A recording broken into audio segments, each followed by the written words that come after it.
Lokasi lubang buaya tentunya langsung mengingatkan kita dengan peristiwa bersejarah G30 SPKI. Namun, apakah kalian tahu tempat tersebut mengapa dinamakan demikian? Sebetulnya nama lubang buaya sendiri sudah ada sejak sebelum kejadian G30 SPKI.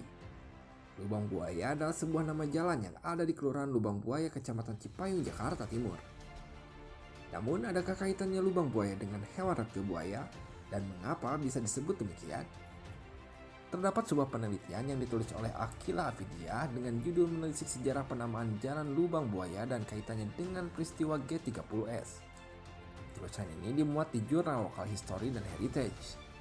Dalam penelitian itu dikatakan asal mula lubang buaya adalah nama sebuah jalan sekaligus kelurahan yang ada di Kecamatan Cipayung, Jakarta Timur. Di daerah itu dulunya ada sungai yang dipenuhi hewan buaya. Akan tetapi di sana tidak hanya ada buaya yang tampak mata saja. Ada pula buaya tak kasat mata, yaitu siluman buaya putih. Buaya-buaya goib itu dapat diatasi oleh ulama yang bernama Pangeran Syarif atau Dato Banjir. Maka sejak itulah daerah tersebut dinamakan sebagai Lubang Buaya. Selanjutnya, para warga yang ada di Lubang Buaya juga memanggil Pangeran Syarif sebagai Datok Banjir. Mereka yakin sosok tersebut punya kemampuan yang tidak dimiliki oleh orang lain. Narasumber yang ada dalam penelitian ini menyebutkan, dulu pasukan Belanda yang mau menguasai daerah sini tidak berhasil berkat doa yang dipanjatkan beliau. Waktu itu, sepenglihatan pasukan Belanda, daerah Lubang Buaya terlihat seperti lautan sampai akhirnya tidak jadi menyerbu kawasan Lubang Buaya.